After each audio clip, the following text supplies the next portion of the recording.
हमसे हमेशा जुड़े रहने के लिए चैनल को सब्सक्राइब करें और आप चाहते हैं कि हमारी हर खबर का नोटिफिकेशन आप तक पहुंचे तो बेल आइकन का बटन जरूर दबाएं।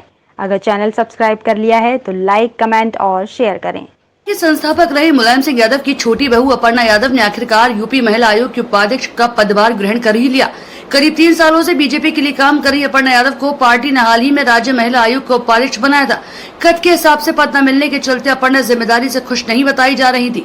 बताया जा रहा है कि सीएम योगी आदित्यनाथ से मुलाकात करने के बाद उन्होंने पदभार ग्रहण किया है। इस मौके पर अपर्णा यादव ने कहा वे नाराज नहीं थी, बल्कि उन्होंने अपनी बात रखी थी। जिम्मेदारी संभालने के बाद अपर्णा यादव ने कहा कि प्रधानमंत्री नरेंद्र मोदी परशुराम है, पहले में एकलव्य थी, मेरे पास कोई जिम्मेदारी नहीं थी। आज अर्जुन की तरह मुझे प्रधानमंत्री और मुख्यमंत्री ने जिम्मेदारी सौंपी है। महिला अपराध के मामलों को लेकर कहा कि जांच करके सब सही किया जाएगा। मैंने पहले भी बहुत काम किया है, अब पीएम मोदी और सीएम योगी ने मौका दिया तब और काम जरूर करूंगी। अपर्णा यादव ने कहा कि मैं नई जिम्मेदारी से खुश हूं। आज राधा अष्टमी है, इसलिए आज पद संभाला है। मुझे परिवार का आशीर्वाद मिला, यहाँ तक कि सपा मुखिया अखिलेश यादव ने भी मुझे बधाई दी। नम्रता पाठक ने कहा कि अपर्णा को बड़ी जिम्मेदारी मिली है, पूरे प्रदेश में महिलाओं के लिए काम कर सकती हैं। एमएलसी विधायक का सीमित दायरा होता है। अपर्णा यादव ने अपने आप में बड़ा नाम है। उनकी पहचान परिवार पार्टी से नहीं, न ही भाजपा से और न ही सपा से और न ही किसी बहू से, बल्कि अपर्णा यादव अपने बल पर काफी हैं। नम्रता पाठक साल 2007 से 12 तक महिला आयोग की उपाध्यक्ष रह चुकी हैं। गौरतलब है कि 3 सितंबर को बीजेपी ने बबीता चौहान को यूपी महिला आयोग का अध्यक्ष बनाया था, जबकि अपर्णा यादव को उपाध्यक्ष की जिम्मेदारी सौंपी थी। अपर्णा के साथ ही रुचि चौधरी को भी आयोग में उपाध्यक्ष की जिम्मेदारी सौंपी गई। बीजेपी ने अपर्णा के आने के बाद सपा मुखिया अखिलेश यादव पर समय समय पर खूब हमला बोला। मुलायम की बहू होने के नाते चुनाव दर चुनाव अपर्णा टिकट की रेस में रही, लेकिन पार्टी 2022 विधानसभा चुनाव को लेकर अब तक हुए किसी भी चुनाव में टिकट नहीं दिया था। ये सब बातें अब मुझे नहीं लगता कि मुझे नहीं लगता कि अब कोई औचित्य है ये सब बात करने का। परंतु मैं समझती हूँ कि आदरणीय प्रधानमंत्री जी और उत्तर प्रदेश सरकार ने मुझे एक जिम्मेदारी सौंपी है। मेरा काम आप सब लोग जानते हैं कि महिलाओं पर ही आधारित रहता है ज़्यादातर। मैं लगातार जो है 2014 से मेरे साथ कई लोग हैं यहाँ पर जिन्होंने जो है जगह जगह मुझे देखा होगा काम करते हुए, और चाहे निर्भया का धरना प्रदर्शन हो, चाहे जो है इस समय बंगाल पे जो भी कुछ हुआ हो, लगातार मैं काम करती आई हूँ। और मैं प्रदेश सरकार का, अपने नेतृत्व का, संगठन का बहुत बहुत धन्यवाद करती हूँ कि उन्होंने मुझे जो है ये जिम्मेदारी करी है। ईश्वर से कामना करती हूँ कि शक्ति दे मुझे कि मैं निस्वार्थ और जिस प्रकार से सेवा भाव से मैंने समाज सेवा का रास्ता चुना है, अब मैं पॉलिटिक्स में हूँ, सभी बड़ों के आशीर्वाद से मैं अपना जो है काम कर सकूँ अच्छे से। जनता पार्टी से कोई नाराजगी अब तो नहीं है? नहीं, कोई नाराज़गी नहीं है। और देखिए, परिवार में जो है एक बार आदमी जब रहता है तो अपनी बात कहने का, सबको कहने का अधिकार है। इसका मतलब ये नहीं कि नाराज़गी है या कोई ऐसी बात है। और भारतीय जनता पार्टी बहुत बड़ा परिवार है, और इसमें जो है मुझे लगता है कि आदरणीय प्रधानमंत्री जी परशुराम जी की तरह हैं। तो मुझे लगता है कि मैं पहले एकलव्य थी, मुझे कोई जिम्मेदारी नहीं मिली थी। अब जो है जिम्मेदारी मिल गई है, तो मुझे लग रहा है कि मैं शायद अर्जुन की तरह काम करूंगी। तो इसलिए प्रधानमंत्री जी का मैं हृदय से धन्यवाद देना चाहती हूँ। भरोसा भी दिया गया कुछ और, क्योंकि कहा जा रहा है कि किसी पोस्ट को लेकर नाराजगी नहीं की, उपाध्यक्ष बनाया जा रहा है, तो इसको और भरोसा मिला कि कुछ और। मैं समझती हूँ कि संगठन ने और उत्तर प्रदेश सरकार ने बहुत बड़ी जिम्मेदारी दी है। और ये एक आयोग है, इसके जो है पहले हम, जैसे मैंने आपको बताया, पहले हम लोग सड़कों पर धरना देते थे। पहले हम लोग जो है जगह जगह जाते थे। क्रिमिनल अमेंडमेंट लॉ यानी एंटी रेप लॉ 2012 के बाद सबसे ज़्यादा अगर किसी ने काम किया होगा, आप लोग सब इसके साक्षी हैं कि सबसे ज़्यादा स्कूल में 23 डिस्ट्रिक्ट में जिसने काम किया वो मैंने काम करा। उत्तर प्रदेश की बात कर रही हूँ, और भी संस्था हो सकती हैं। तो बी अवेयर के माध्यम से लगातार मैं काम करती आई। तो मुझे लगता है कि अब जो है आयोग की प्रतिबद्धता है, इसके कुछ लीगल पैराफिर्नेलिया है, कुछ जो है लीगल लॉज हैं, उसके तहत मैं कितना जो है बेहतर कर सकती हूँ महिलाओं के लिए, आधी आबादी के लिए, उनकी आवाज़ बनने का काम कर सकती हूँ। उनके उत्तर प्रदेश सरकार के जो विभिन्न कार्यक्रम चल रहे हैं उनसे जोड़ने का काम कर सकती हूँ। और राष्ट्रीय महिला आयोग भी उसका ये एक अंग है, महिला आयोग उत्तर प्रदेश का। जैसे सारी स्टेट्स में होता है। तो ये बहुत बड़ी जिम्मेदारी है और एक बहुत बड़ी टीम है यहाँ पर। काफ़ी सारे सदस्य बनाए गए हैं, उसमें अध्यक्ष भी हैं, 2 उपाध्यक्ष हैं। तो ये एक जिम्मेदारी बड़ी है और आप सभी का समर्थन चाहती हूँ कि जो है निष्पक्ष रूप से आप लोग जो है बात लिखें, कहें, दिखाएं। और जो है मैं यही कहूँगी कि स्वतंत्रता के लिए जब जो है लड़ाई हुई थी तब भी प्रेस का बहुत बड़ा रोल था, क्योंकि भाई जब बात ही नहीं सामने आती तो कैसे जो है दमनकारी शक्तियों का पता चलता। और मुझे लगता है आज भी लोकतंत्र में प्रेस का बहुत बड़ा रोल होता है। तो मैं आप लोगों का सबका धन्यवाद करती हूँ और कि आप लोग घटनाएं लाते रहते हैं सामने, उस पर हम लोग कितना काम कर सकते हैं, कितना जो है जुझारू रूप से लग सकते हैं, ये हमारा दायित्व होगा। ये मेरा जो है पर्सनली इस पद की गरिमा को मेंटेन करने का एक मुझे लगता है संकल्प होगा। और मेरा जो भी बड़े वरिष्ठ लोगों ने मुझे जिम्मेदारी दी है, उत्तर प्रदेश सरकार, उत्तर प्रदेश के यशस्वी मुख्यमंत्री और यहाँ का पूरा संगठन, केंद्रीय नेतृत्व, मैं सबका बहुत धन्यवाद करती हूँ। दिन क्यों लग गए ज्वाइन करने में? बाकी सभी ने ज्वाइन कर लिया, आप आज ज्वाइन कर रहे हैं। नहीं, इस पे कोई वो बात नहीं है। आज जो है राधा अष्टमी है और जो है आदरणीय श्रीमती नम्रता पाठक जी भी आई हैं मेरे साथ। उन्होंने मुझे बोला कि भाई राधा अष्टमी के दिन ज्वाइन करो। उन्होंने खुद दर्शन करने गई थी तो मैंने सोचा चलिए फिर आज हम लोग ज्वाइन कर लेंगे। सपा मुखिया अखिलेश यादव ने एनकाउंटर पर भारतीय जनता पार्टी सरकार में आरोप लगाए हैं। आज भी उन्होंने एक ट्वीट किया है कि भारतीय जनता पार्टी सरकार ने फेक एनकाउंटर हुए। पीडीए, उन्होंने लिखा कि पीडीए के 60% जो है एनकाउंटर्स हुए, अदर्स के 40% हुए और जो डाटा अवेलेबल 42% है। उन्होंने कहा कि पीडीए के जो लोग हैं एनकाउंटर्स में अधिक वही मारे जा रहे हैं। मैं समझती हूँ, देखिए कि किसी प्रकार की कोई भी क्रिमिनल होता है उसकी जाति नहीं होती है। अब आप ये देखिए कि कितने सारे जो आतंकवादी हैं वो मुसलमान हैं, तो इसका मतलब जो है भैया पूछ उधर से रहें तो कहाँ से सामने देख लें। तो जो है सबसे बड़ी बात है कि जो है ऐसा नहीं होता कि हर मुसलमान आतंकवादी है ना। तो उसी प्रकार से मैं समझती हूँ कि कोई जाति नहीं होती किसी क्राइम करने की, परंतु ये जांच का विषय है कि ये किसने किया, कैसे हुआ, इस केस में जो है पुलिस पड़ताल कैसे हुई है, क्या इसमें हस्तक्षेप हुआ है और एजेंसियों का, ये चीज़ हमें देखनी पड़ेगी और इसकी निष्पक्ष जांच हो। उत्तर प्रदेश सरकार लगातार जो है जितना भी जो है इस तरीके का क्राइम है उसके अगेंस्ट है। मैं समझती हूँ कि अगर ये एनकाउंटर हुआ है इसके पीछे ज़रूर कुछ कारण रहा होगा। इन कारणों पे हम लोग चर्चा शायद आगे करें तो ज़्यादा बेहतर हो, जब जांच खुल करके हम सबके सामने आए। आपको लगता है कि इस एनकाउंटर की जांच होनी चाहिए कि कोई लॉ इन्फोर्समेंट कोई एजेंसी होती है, आपने कहा कि इसकी जांच होनी चाहिए? नहीं, मैंने ये नहीं कहा। मैंने कहा ये जांच का विषय है, ये जांच में चल रहा है। ये एनकाउंटर अगर हुआ है तो इसके पीछे कारण रहे होंगे ना। ऐसा तो नहीं है कि आप किसी का भी एनकाउंटर कर देंगे। राह चलते आदमी का तो कोई पुलिस वाला कोई गोली नहीं मार देता। भाई फोर्स है, वो हमें प्रोटेक्ट करने के लिए बनी हुई है, ना कि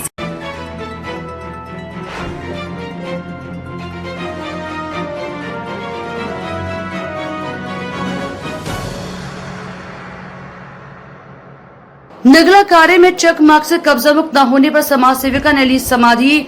नगला कारे में समाज सेविका सावित्री चार हुई जिंदा, हक के लिए जमींदोज। ताजनगरी आगरा के थाना मलपुरा क्षेत्र स्थित गांव नगलाकारी में सरकारी चक रोड पर कुछ लोगों ने कब्जा कर लिया है। मंगलवार को करीब 4 बजे समाज सेवी सावित्री चाह ने चक रोड के किनारे गड्ढा खोदकर समाधि ले ली। सूचना मिलते ही थाना पुलिस भी मौके पर पहुंची। करीब 1.5 घंटे बाद पुलिस ने समाधि से सावित्री चाह को बाहर निकाला। करीब 1 घंटे बाद नायब तहसीलदार शुभ्रा अवस्थी भी मौके पर पहुंची। 15 दिन में समस्या के समाधान पर महिलाएं गयी। समाज सेवी सावित्री चाह ने बताया कि 2 वर्ष में लगातार चक रोड को कब्जा मुक्त कराने के लिए प्रशासन के चक्कर काट रही हैं, लेकिन समस्या जस की तस है। इसी चक्की रोड पर गांव का शमशान घाट बना है। बारिश के मौसम में ग्रामीणों को घूमकर दूसरे रास्ते से जाना पड़ता है। चक रोड से कब्जा मुक्त न होने से नाराज समाज सेविका ने समाधि ली। थाना प्रभारी ने धमकाया। थाना प्रभारी पवन कुमार सैनी में थाना फोर्स के साथ घटना के करीब 30 मिनट बाद मौके पर पहुंचे और समाधि के ऊपर मिथिलेश कुमार बैठी हुई थी। 15 मिनट तक नोकझोंक हुई। जब महिला समाधि के ऊपर नहीं तो थाना प्रभारी ने धमकाकर कहा, सबसे ऊपर मुकदमा दर्ज करवाऊंगा।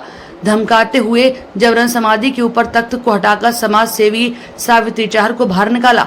ग्रामीण महिलाओं ने बताया कि मौके पर पहुंची नायब तहसीलदार शुभ्रा अवस्थी ने महिलाओं को समझाया, लेकिन महिला लिखित आश्वासन पर अड़ी रही। नायब तहसीलदार के करीब 20 मिनट बाद समझाने पर मौखिक रूप से 15 दिन में समस्या निराकरण पर महिलाएं मानी। महिलाओं का कहना है कि अगर 15 दिन में समस्या का समाधान प्रशासन द्वारा नहीं किया तो अगली बार 4 महिलाएं एक साथ समाधि लेंगी। मामला ये है कि रास्ता का था और हमारी जो सावित्री बहन है समाज सेविका, उन्होंने आज समाधि ली थी और मैडम आई थी। 15 दिन को टाइम दे गई है कि 15 दिन में हम आपकी रास्ता निकलवा देंगे और उन्होंने उसे समाधि से बाहर निकाल दिया है उसे। अब आज तो निकाल रही है और 15 दिन में भाई रास्ता ना निकलती तो आज सावित्री ने समाधि ली है, कल को हम 15 दिन बाद 4 बजे समाधि लेंगी। यहाँ कितनी देर यहाँ रही थी सावित्री चाहर? सावित्री चाहर 1.5 घंटे रही थी समाधि में। तो आगे और किस तरीके से लड़ा जाएगा प्रशासन? लड़ा जाएगा। अब देखो वो 15 दिन का टाइम दे के गई है तो 15 दिन में अगर रास्ता को क्लियर करती हैं, अगर नहीं करती हैं तो हमने बोल तो दिया। अब तो एक सावित्री देवी ने यहाँ से समाधि ली है, फिर 4 लेडीज और समाधि लेंगी यहाँ। क्या उम्मीद है कि आश्वासन मिला है? आप आश्वस्त हैं? अब आश्वासन दे रही है, हमें नहीं पता हमें कितनी बार दे गए, कितनी बार दे गए। इस चीज को तो कितनी बार बोल के गई हमसे मैडम। लगातार 2 साल से आश्वासन ही आश्वासन मिल रहा है। उसी में हम जी रहे हैं बस। अच्छा ये बताओ, ये जो चक्रोड़े कितने दिनों से अवरुद्ध है? इस प्रकार कितने दिनों से अवरुद्ध है? जी कितने दिन 15 साल है गई और 3-4 साल तो हमें है गई बत्त। और अब तो जे चौमासे से हुए तो ये मुट्ठी उखाड़ देंगे, मुट्ठी काट देते भैया ने करे कुछ इकली रास्ता रहते धोवती और देर से फट जाता है और क्या क्या तार खींच देते हैं। वो परेशानी सबरी जी है कि एक आदमी सिंगल नहीं निकल सकता है, इतनी चौड़ी रास्ता है के बावजूद। मामला ये हमारे गांव नगलाकारी ग्राम पंचायत मनकेड़ा तहसील लगती है सदर। इस गांव की रास्ता को मेरी शादी को 27 साल हो गई। मैं उसी दिन से देख रही हूँ एक छोटी सी मेड़ पे होकर निकलते हैं, दोनों साइड से ताल लग जाते हैं। हमारी कई बार साड़ी फट गई। मेन रास्ता शमशान घाट के लिए यही है। नक्शे में रास्ता है, आज भी है। 1576 नक्शे का नंबर है। मैं आपके चैनल के माध्यम से माननीय मुख्यमंत्री जी से मैं ये कहना चाहती हूँ कि जब हर जगह की रास्ता कब्जा जो कर रखा है वो मुक्त हो रही है, तो इस गांव नगला कार्य की ये रास्ता क्यों नहीं मुक्त हो पा रही है?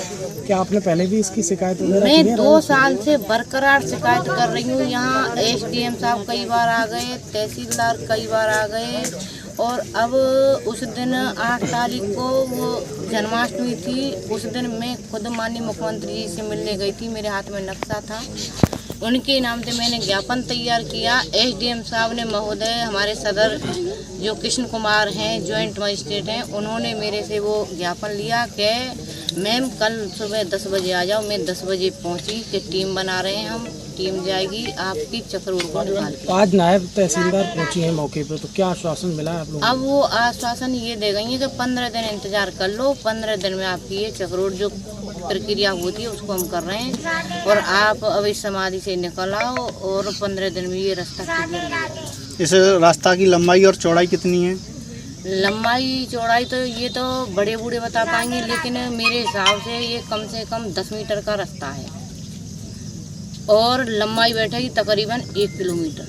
थोड़ी कम बैठेगी तो नहीं, 1 किलोमीटर की लमसम बैठेगी। 800 मीटर तो है ही, 1 किलोमीटर ना हो तो।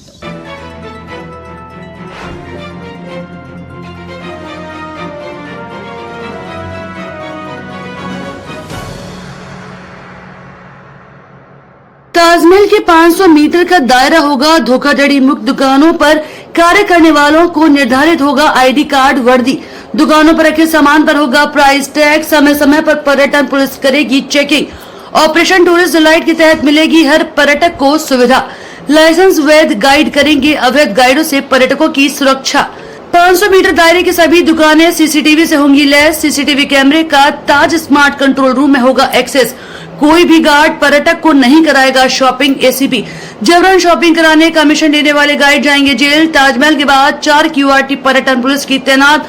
प्राइवेट बाइकों पर सादा वर्दी में तैनात रहेगी क्यूआरटी टीम। पर्यटकों का पीछा करने वाले अवैध गाइडों पर होगी कार्रवाई। फतेहाबाद यमुना किनारा रोड रमाडा वाटरवर्क्स तक तैनात रहेगी क्यूआरटी। पर्यटकों का पीछा करने वाले अवैध गाइडों पर होगी कार्रवाई।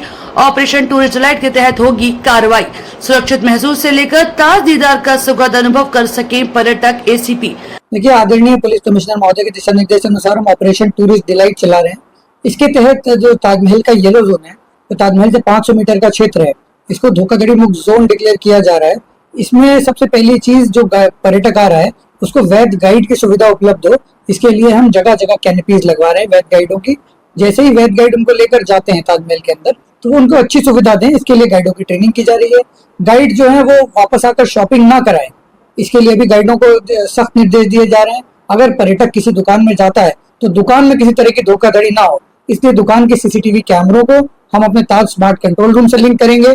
दुकान में जो एम्प्लॉइज सामान बेच रहे हैं उनको एक आई कार्ड पर्यटन पुलिस के द्वारा इशू किया जाएगा। साथ ही उनकी वर्दी भी निर्धारित की जाएगी, ताकि कोई अवैध गाइड या अवैध लपका आकर बैठकर किसी तरह की धोखाधड़ी की घटना पर्यटक के साथ न कारित करे। ये प्रयास हम ऑपरेशन टूरिस्ट डिलाइट के तहत इस पूरे सीजन करेंगे। अक्सर सर ज्यादा महंगा सामान उपलब्ध होता है, महंगे दरों पर करा जाता है, ऐसे कंट्रोल करने के लिए सर क्या किया जाए, क्या दुकान में? देखिए, किसी भी दुकान से अगर सामान उसकी उचित दर से ज्यादा में उपलब्ध होता है तो सबसे पहले तो दुकानों में प्राइस टैग लगवाए जाएंगे और रेट लिस्ट लगवाई जाएगी। ये दोनों चीज का सख्त इन्फोर्समेंट हम करेंगे। अगर किसी पर्यटक द्वारा तहरीर दी जाती है कि उसको बहुत ज्यादा रेट में सामान उपलब्ध करा दिया गया, तो दुकानदार के विरुद्ध मुकदमा दर्ज किया जाएगा और जेल भेजा जाएगा।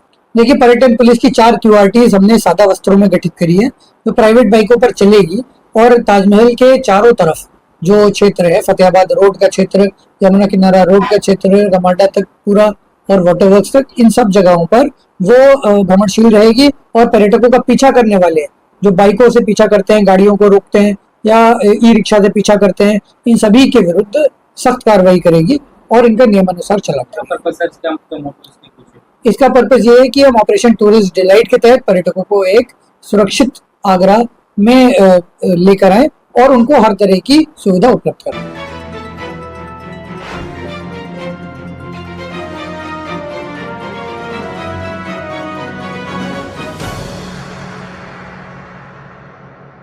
नेपाल के रास्ते पर भारत आई चाइनीज लहसुन को कराया नष्ट।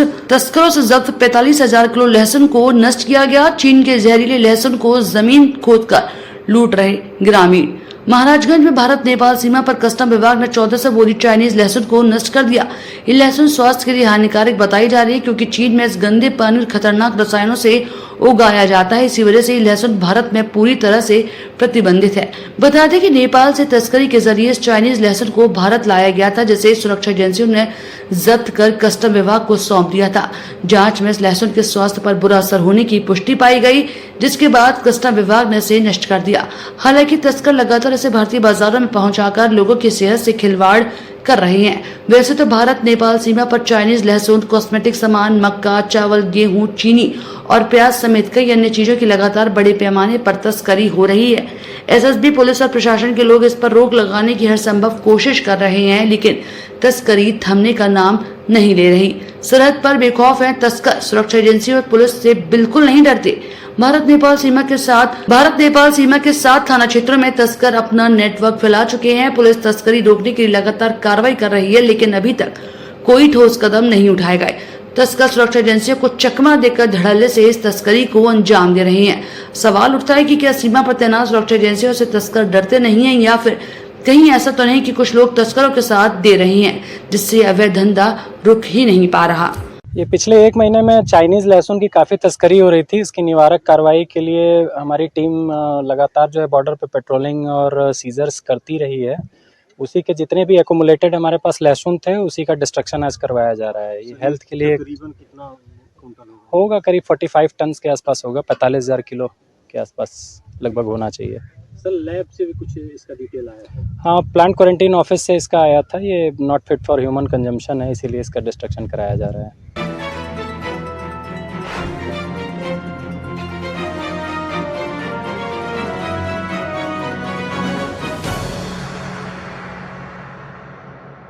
लखनऊ की पीपरसन रेलवे स्टेशन पर ओएचई लाइन में खराबी आने की वजह से लखनऊ कानपुर रेल मार्ग पर ट्रेनों की रफ्तार पर अचानक ब्रेक लग गया। ओएचई लाइन में मरम्मत के चलते करीब 4 घंटे लखनऊ कानपुर रेल मार्ग पर ट्रेनों का संचालन ठप रहा, जिसके चलते उन्नाव जंक्शन पर ग्वालियर बरौनी एक्सप्रेस समेत 4 ट्रेनों को अप व down rail line platform number 1, 2, 3 व 4 पर रोका गया। 4 घंटे से ज्यादा समय तक ट्रेनों के ठहराव से यात्रियों में अफरा तफरी का माहौल बन गया। उन्नाव जंक्शन पर यात्रियों का जमावड़ा लगा। हर यात्री ट्रेनों के संचालन की अपडेट लेने के लिए प्लेटफॉर्म नंबर पर बने रेलवे पूछताछ काउंटर पर पहुंचा। इस दौरान सटीक जानकारी न मिलने पर यात्री और रेलकर्मियों में जमकर तू मैं भी हुई। यात्रियों को काबू करने के लिए आरपीएफ और जीआरपी को कड़ी जद्दोजहद उठानी पड़ी। यात्रियों को जंक्शन पर उमस भरी गर्मी से जूझना पड़ा। ये ट्रेनें हुई प्रभावित। बता दें कि कानपुर के लखनऊ के बीच रेल मार्ग ठप होने से हरौनी में गोरखपुर स्पेशल, जैतपुर में प्रतापगढ़ इंटरसिटी, अजगैन में उत्सर्ग, सोनिको में सप्तक्रांति, उन्नाव में एलकेएम, मगरवाड़ा में बरौनी एक्सप्रेस, शुक्लागंज में गोमती एक्सप्रेस को रोकना पड़ा। इस दौरान यात्रियों को परेशानी का सामना करना पड़ा। रात करीब 11:15 बजे मरम्मती का कार्य पूरा होने के बाद ट्रेनों में रफ्तार भरना शुरू किया तो यात्रियों ने राहत की सांस ली। 3.5 घंटे से 3.5 घंटे से आप इंतजार कर 3 या 3.5 घंटा हुआ। हमसे हमेशा जुड़े रहने के लिए चैनल को सब्सक्राइब करें और आप चाहते हैं कि हमारी हर खबर का नोटिफिकेशन आप तक पहुंचे तो बेल आइकन का बटन जरूर दबाएं। अगर चैनल सब्सक्राइब कर लिया है तो लाइक, कमेंट और शेयर करें।